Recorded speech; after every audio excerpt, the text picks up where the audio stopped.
How's it going, guys? Welcome to Onslaught Reviews. My name is Adam, and today we're talking about John Wick Chapter 3, Parabellum.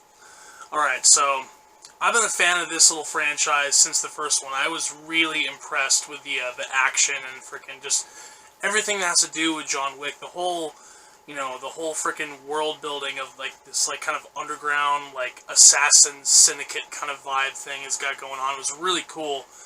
And, like I said, I really enjoyed the first one. I really enjoyed the second one. So, obviously, I was really excited to see the third one and see how this, whole thing kind of wraps up. So, without any further ado, let's get into this. Okay, so the first thing I want to talk about is the acting, obviously. Everyone does a great job, but really freaking this film franchise really, holds on freaking Keanu Reeves' performance as John Wick. And he just knocks it out of the park once again. I really dig this character, freaking watching him freaking go, where he started in the first one and, where he kind of ends up near the end of this movie.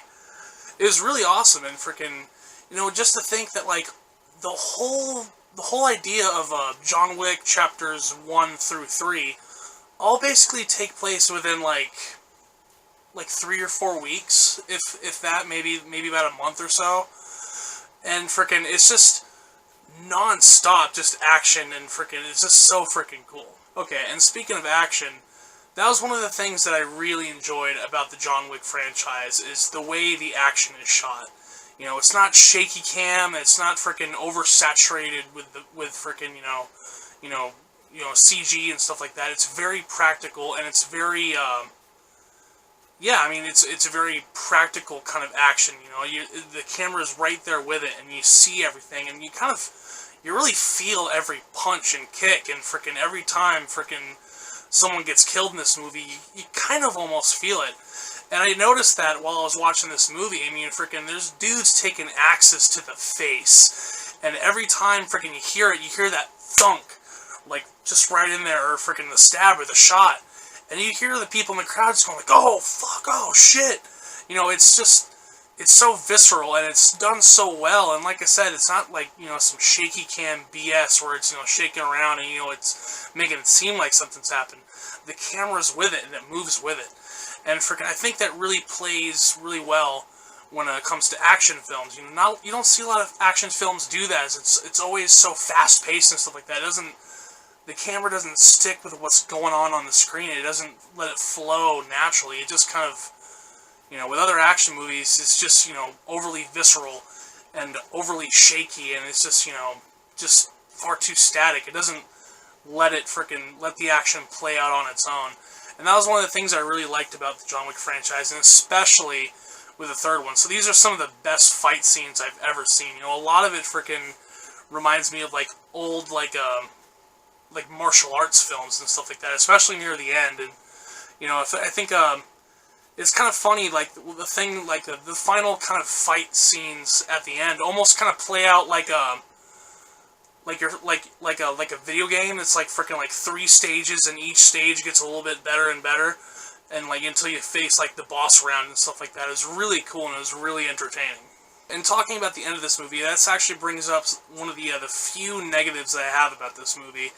And that's that the final fight scene, as much as it's very awesome and cool, and like I said, it kind of reminds me of kind of like a video game with boss levels and stuff like that. The middle of it, and I think if you go and see this movie, you might know what I'm talking about. The middle kind of fight scene near the end just seems like it's just a wee bit too long. You know what I mean? And like I said, the camera stays with the action the whole time, and the action scenes are drawn out so you can really see what's going on and really feel what's happening. But this mid to final fight scene near the end of the movie, it just drags on just a little bit too long for me. I'm like, you know what, you could have shortened that up just a little bit to kind of get us to the end, because and so, you can only kind of take so much of it after a while. After a while, it just kind of feels like, alright, we get it, this is a cool fight, can we move on? But, like I said, that's my only little nitpick about this movie, and yeah. Now, the last thing I want to talk about is, the continuation of the story within John Wick Chapter 3. You know, by the end of the second John Wick movie, you know what happened. Freaking, he kills some guy in the Continental, which is, you know, something that you cannot do because it's a kind of like a sacred ground for assassins. Like, you can't, like, you know, it's basically neutral ground, and that's where freaking, you know, it's basically the law of the high table, I guess, where, you know, in these consecrated kind of hotels for assassins, you can't kill people. John Wick killed people. That leads to, you know, what happens in John Wick Chapter 3. But the thing I want to talk about is what I liked about this movie is that it freaking, when it starts, it's just straight up with the action. It doesn't keep you freaking, like, it doesn't drag out what's going on at all. You know, you're thrown into this movie, and it's pretty much like right where the second one left off, and John Wick's just, you know, on the run now, and he's trying to freaking figure shit out.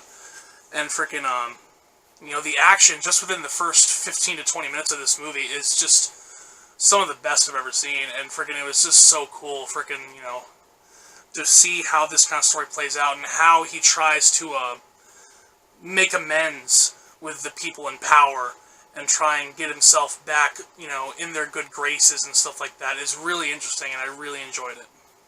Alright, so overall, I really enjoyed this movie. Freaking, I think it might be my favorite out of the 3 John Wick movies, and, you know, freaking, all that being said, I would be comfortable with giving John Wick Chapter 3 Parabellum 4.5 out of 5. Alright, guys, that's it for me today. Freaking, stay tuned for more reviews to come. Freaking, the final episode of Game of Thrones is premiering today if you're watching this on Sunday, so I'm going to do a full review for this entire final season. And there's a buttload of more movies coming out. Brightburn, I want to do a review for that. Aladdin is on its way, so freaking stay tuned for a bunch more reviews coming in this month. And yeah, see you guys later.